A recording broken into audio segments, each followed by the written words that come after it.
सोलापूर शहरातील मोकाट कुत्र्यांच्या वाढत्या संख्येवर नियंत्रण मिळवण्यासाठी महापालिकेच्या पशुवैद्यकीय विभागाकडून गेल्या 3 वर्षात तब्बल 17,660 मोकाट कुत्र्यांचं निर्बीजीकरण करण्यात आलं, तरी देखील शहरातील मोकाट कुत्र्यांची संख्या कमी झाल्याचं चित्र दिसत नाही। सोलापूर शहरातील मोकाट कुत्र्यांचा प्रश्न दिवसेंदिवस गंभीर होत चाललाय। नागरिकांना रस्त्यावर मोकाट कुत्र्यांच्या टोळक्यांचा सामना करावा लागतोय। अनेक भागात कुत्र्यांचा उपद्रव वाढला असून नागरिकांच्या सुरक्षिततेचा प्रश्न निर्माण झालाय। मोकाट कुत्र्यांची संख्या नियंत्रित करण्यासाठी सोलापूर महापालिकेच्या पशुवैद्यकीय विभागाच्या वतीनं सन 2024 ते 2026 या 3 वर्षांच्या कालावधीत तब्बल 17,660 कुत्र्यांचं निर्बीजीकरण करण्यात आलं आहे। या निर्बीजीकरणासाठी महापालिकेनं तब्बल 2,33,10,140 रुपये खर्च केले आहेत। या कामाचा ठेका नंदुरबार येथील नवसमाज निर्माण बहुउद्देशीय संस्थेला देण्यात आला होता। 3 वर्षांसाठी देण्यात आलेल्या या ठेक्याची मुदत आता संपत आली असून महापालिकेकडून पुन्हा नव्यानं फेरनिविदा काढण्याची प्रक्रिया सुरू करण्यात आली आहे।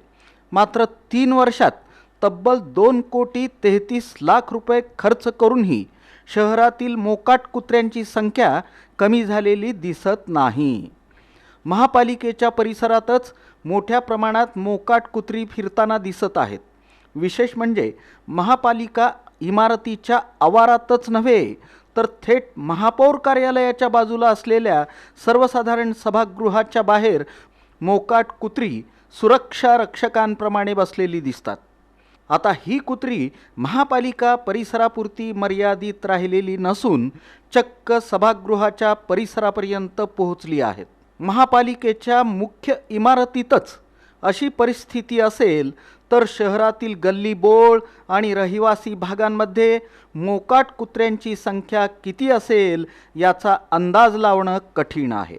एकीकडे निर्बीजीकरणासाठी कोट्यवधी रुपयांचा खर्च केला जातोय, तर दुसरीकडे मोकाट कुत्र्यांची संख्या मात्र कमी होताना दिसत नाही। त्यामुळे निर्बीजीकरणाच्या कामाचा परिणाम नेमका किती झाला, खर्च झालेला पैसा योग्य पद्धतीने वापरला जातोय का, असे अनेक प्रश्न आता उपस्थित होत आहेत। विशेष म्हणजे यंदाच्या महापालिकेच्या अंदाजपत्रकात मोकाट कुत्र्यांच्या निर्बीजीकरणासाठी तब्बल 4 कोटी रुपयांची तरतूद करण्यात आली आहे।